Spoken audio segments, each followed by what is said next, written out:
Check, check, check. Hello. Hi, everyone. I hope you're doing well today. This is Matt Jones, Life 2.0 podcast. Thank you again for joining me. So in this podcast episode today, I'm addressing some questions from you guys. I really appreciate your DMs, emails, etc. And I wanted to kind of go over a lot of the I see a lot of, common questions, these common threads, these things that everyone wonders about. And it's just a good idea just to kind of, address them. And, everything from anxiety to purpose. Let's see. Here's the first question from Ben. So here's the first question. That's, how do I overcome anxiety? So obviously anxiety is huge for everybody, especially as mental health has really garnered more attention in the last few years due to COVID, which is a really positive thing. I'm glad that mental health is more at the forefront, and there's a real spotlight on it today. More people are going to therapy than ever. I've struggled with anxiety in my life. I still deal with it, but it's kind of like working a muscle. You have to do certain things, when you recognize these triggers that we get in our lives. There's certain strategies that we can do to really get out of it right away. So it doesn't stay with you short term as well as long term. But we have to recognize that it is happening first. But one thing I do want to say is, for most people, I think I can help address some of these issues, but for some people, it might be a really serious, debilitating, issue that really affects your daily life. So, obviously talk to your doctor, get support, if you need medication, really focus on those things. But for some of us who perhaps it is in our life, but it doesn't control our lives, but we want to recognize those flare-ups and overcome it, then I suppose this would be for you. And, this is one thing I actually read the other day, and it really kind of sums up this entire question for me.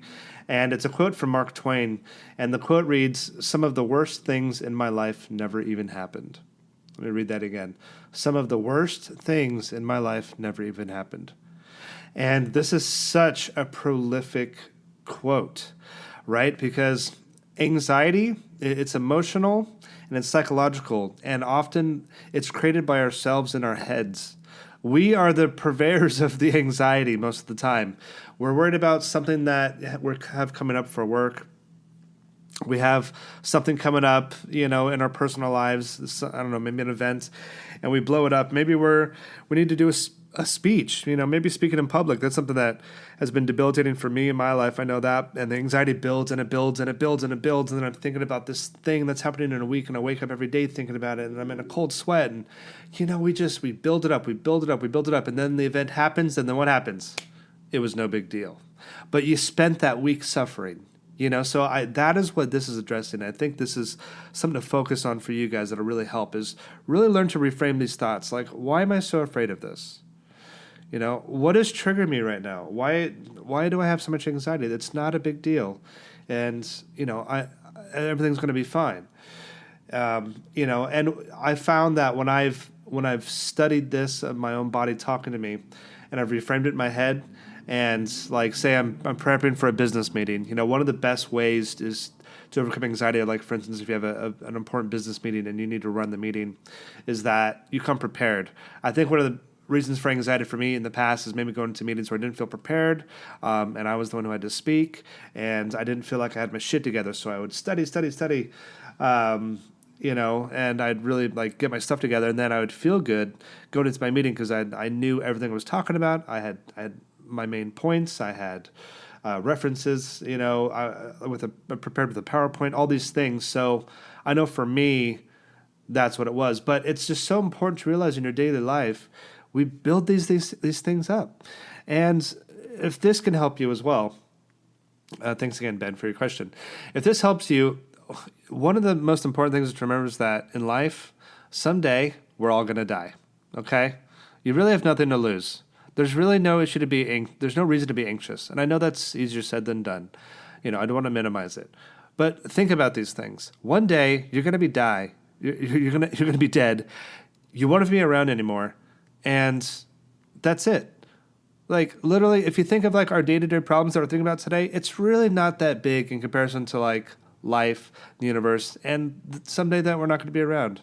Learn to learn to reframe these things in your mind like, it's really not a big deal today. Whatever happens, happens. I'm going to enjoy living my life today, and I'm going to move on with it. I'm going to try to find the joy in this, what I'm doing today. I'm going to find the joy in this. And I'm going to try to have a good time because life needs to be enjoyed. So I'm going to reduce this anxiety today by reframing it. Of course, the second thing you can do when it really comes on is circular breathing. You breathe in through your nose for 4. Then you hold it for 4, and then you push it out for 4. And just keep doing that over and over, like 8 to 10 times. Naturally, your heartbeat is gonna just slow down a little bit, because that's what happens with anxiety. It triggers our fight or flight response, and we get rapid heartbeat. You might start sweating, and that's what the anxiety is. So really focus on that breathing. That really helps me get out of it. And then these daily habits, like meditation and exercise, are foolproof things to really get you out of it. When I go out in the morning, I don't just go out for walks and runs because I want to look better and it's just about vanity. I go out for my mental health mainly. That's the main thing for me. I put it in a podcast, I listen to music, and those things give me this happy state. It releases serotonin, endorphins, and I feel really good. And that sets me up for the entire day. But if I wake up with anxiety, I'm on my phone, I'm just thinking about this, you're just setting yourself up for disaster. Okay? So reframe it in your mind. Breathing, meditation, and exercise, even if you're just walking for 10 minutes in the morning. All right, let's go to the next one. Let's see. This is Alani. How do I find my purpose? Okay.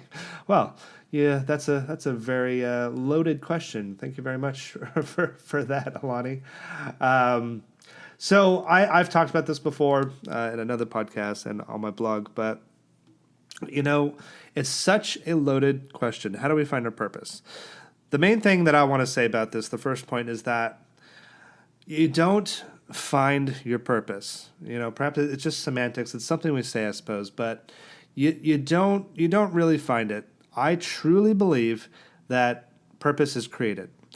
You don't find your purpose. You actually create it through living your life, through trying A, B, and C.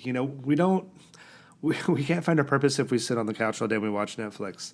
You have to get out. You have to get out in life. You have to try stuff over and over. You got to fail at things, and you got to pursue these things that you're interested in. But you got to put in the work. A lot of people say, how do I find my purpose? And then I've asked them, well, what have you done to find your purpose? Oh, I've really nothing, I suppose. I've just kind of thought about it a little bit. And it's like, well, there you go. Like you need to sit down. This is your life. Like, you really got to sit down. You got to reflect on your passions, your interests, and, consider what topics make you feel energized, engaged, fulfilled. Like what takes up your daily time of thinking? Like what do you talk about with your friends? The second thing for me, and this is really important to me. I kind of found my passions and purpose, I feel, early on, but it's kind of already. It kind of reveals itself to you by what you do every day, and flow state. Flow state is huge, okay? So if you ever find yourself lost in time, for instance, like when I've played music in the past, I get into a flow state, and sometimes I don't know if 5 minutes went by or 30 minutes went by, because I'm so present in that moment. I'm so focused on the moment, enjoying what I'm doing. It's kind of like when you're a kid and you play video games, and like the time just goes by, and you don't even want to go to the bathroom. You're just holding it because you just want to keep playing. Think of it. This is something we can, I suppose, we could really use from our youth. Remembering to find that passion and that fun in life, and then when you find those flow states, you really know that you're on the right path to doing that. So I would say, first reflect on your interests, find out where you find those flow states, identify your values, clarify your values and your principles, and again, explore different hobbies, experiences. Reading books obviously always helps. You can talk to other people about it, maybe someone who you find motivating in your life and how they discovered their purpose. I know for me, if this helps you, my mission in life, my purpose in life is to create and inspire. Okay? And for me, I know that sounds pretty just simple, but that's what it is. It's to create and inspire. I did it through music, for half my life. Then I did it in writing, in writing books, right? And now I'm doing it. I'm doing it with this podcast. I'm being creative. I think of these ideas. I do it while I'm creating. I'm doing video editing, all sorts of stuff. But for me, my purpose in life is create. Being creative. When I did music and I performed for people, I loved how it made them feel, and that was just that simple interaction, that activity was a lot for me. It meant a lot, Then people come up and they're thankful for providing, some entertainment, and it makes them feel a little bit better. And and then I did that. I built a nonprofit organization because I wanted to inspire the next generation. It was a nonprofit organization for children. So that's how that is involved, how this is sort of evolved. So that's how it works for me. It might be a little bit different for you. So I hope that's kind of helped answer that one. Oh, yeah. Oh, why do I live in the UK? Yes. So, yeah, I'm American. I do live in the UK. Many years ago, as a musician, I traveled. I spent a lot of time in the UK, Europe, Australia, South America. But I met someone. I met someone while I was traveling, actually from here, and then we settled down in the States. And then shortly after we had our son, we moved back here, actually. So I like the UK. I like the people. I like that it's close to Europe. I like the close access. I like to try things in life, and I think living in another country gives you a lot of perspective. It certainly has for me.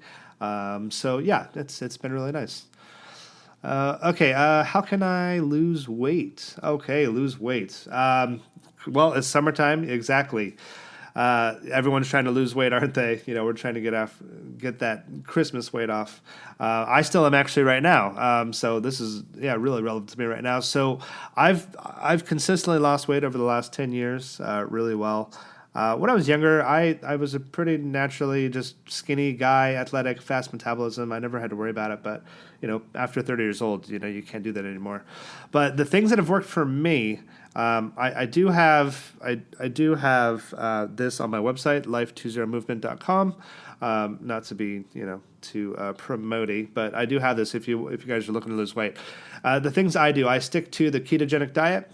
And that is high fat, it's medium protein, and low carbs. And high fat, it means good fats, eggs, avocados, stuff like that in your diet. Incorporated that in your diet. A lot of proteins, a good amount of meat, and I also do intermittent fasting. And when I first discovered this, I wanted to lose weight real bad. And I lost 40 pounds in 2.5 months this way. It was a life changer for me. If you've ever looked into intermittent fasting, for all of you out there, it's windows of time when you're not eating. And it's extremely safe. People, whenever you say fast, a lot of people go, oh, you can't do that. Certainly, you can't stop eating. Yes, you can. Our ancestors have actually done it for thousands of years. The body is built for feast and famine. Your body is built for this, okay? And it's not until the last, couple hundred years where food is just all around us all the time, and we think we have to keep stuff in our face. Oh, I listened to a great podcast the other day with what was she? She was a nutritionist, and she mentioned the phrase, "The breakfast is the most important meal of the day," and she said she investigated where it came from. And it was actually from a cereal company, Kellogg's. They put out this phrase because they needed to sell a ton of cereal. And this phrase just kind of came out. It wasn't from a doctor. It wasn't from all these other people. And it came from a cereal company for advertising. I mean, it's crazy how much this saying has influenced an entire generation of people. And it's just not true. So for me, for intermittent fasting, I basically just skip breakfast. And my eating window is from 12 to 8 at night. You don't want to eat before bed. You want to allow your body to just focus on sleeping, healing itself naturally, and all that. So intermittent fasting, ketogenic diet, you use those two things and you do a little bit of walking 2-3 times a week, maybe throw in a little bit of jogging. For me, I like low impact. I like to just walk a lot. But strength training is really big for burning fat. If you really want to target burning fat, a lot of people, they'll go for a run, burn so many carbs, and then they'll eat some carbs, and then just replace what they lost. So it's, a lot of people don't It's just your method's not working. It's not a smart way to do it. Strength training is really big, and I like to do a lot of walking every day. Some days I don't walk, but I really try to get there every day, and that will just change your life. One of the biggest things that people don't realize about losing weight, it has much less to do with the exercise and more to do with the diet. So do the intermittent fasting, ketogenic diet. That worked for me. I'll put a link in the description notes for you guys. Okay, is this the last one? Yeah. Okay, yeah. How do you overcome procrastination? So procrastination is, so popular. I think everybody procrastinates.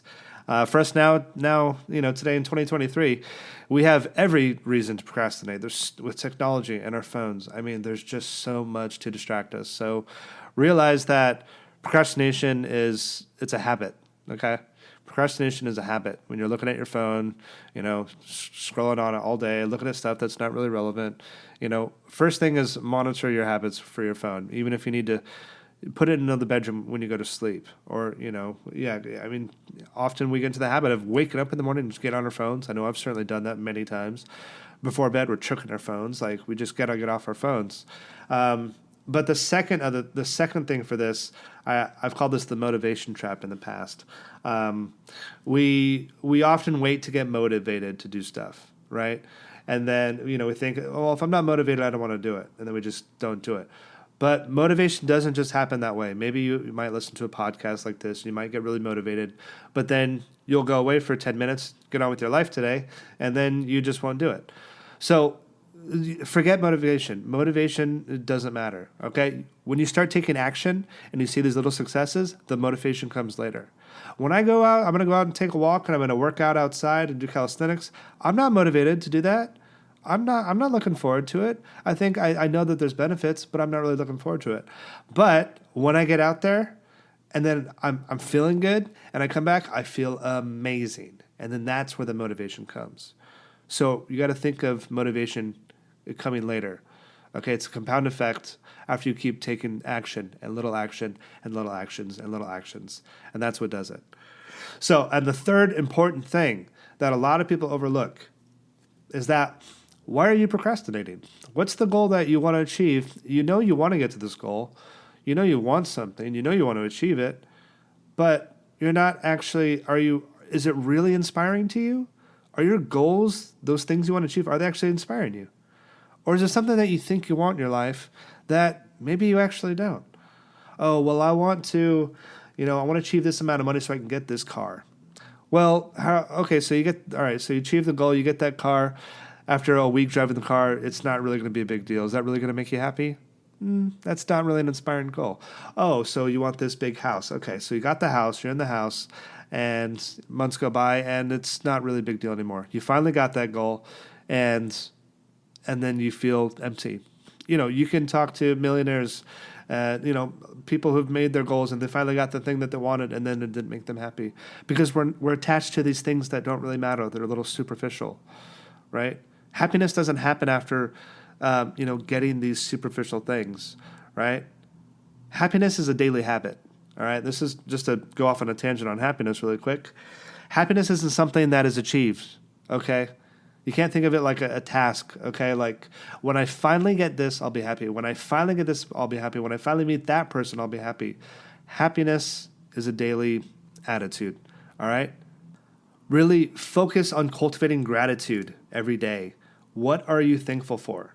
You got to cultivate an attitude of gratitude, okay? When I go for my walk or, even when I get up in the morning, I'm walking around, I'm making, a cup of coffee or hot lemon and water. Oh, by the way, another weight loss tip, hot lemon water, and also apple cider vinegar drink. Look into those. I usually have an apple cider vinegar drink after I come back from my walk.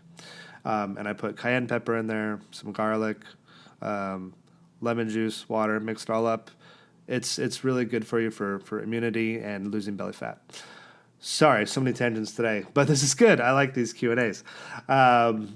So yeah, you got to make sure that these goals are really driving you. Is it really going to get the car and the house? It's a bit superficial. Like, what's really going to drive you at the end of the day? I know that today I'm I'm talking about my life, and I know someone somewhere, whether in Asia or South America or, wherever, like they might hear me today and go, oh my God, I completely relate to that.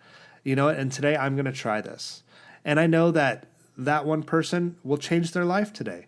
And that fills me with so much happiness. I don't believe that success is just monetary. Success is measured in your relationships, but it's also measured in what you do for others, right? We have our own successes in life, but I think true success needs to be measured by what you do for others in life. Service. Service is such a high calling. Something you might want to think about with your own purpose. This is something I believe in, but it's I enjoy it. I like helping people. I like helping people around me in my circle. Life is meant to be shared. Life is really only special when it's really shared with other people. If you sit in your place all day, you don't get out, you don't do anything, you get lonely, right?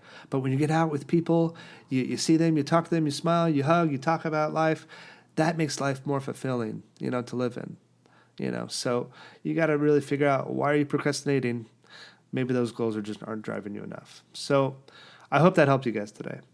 Well, this is really great. I want to do more of this moving forward, guys. But that's it for today's episode. Again, go to life20movement.com. Look at the blog. You can get some free resources. I do have products there if you'd like to do that. And then the last thing is, if you appreciate this episode, if you got some value, please share it with a friend. Take a snapshot of it. Tag my Instagram as well, or Facebook or TikTok.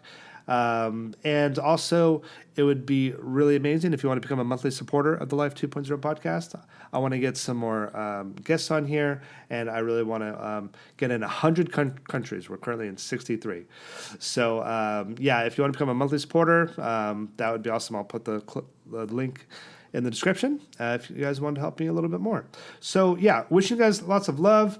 Really work hard to overcome that anxiety today. Really focus on it. What's triggering you, your purpose, losing weight, all these things, remember, they compound. Or this is why I have the podcast, because I didn't want to just focus on one area, because all these things compound. If you don't have good relationships, that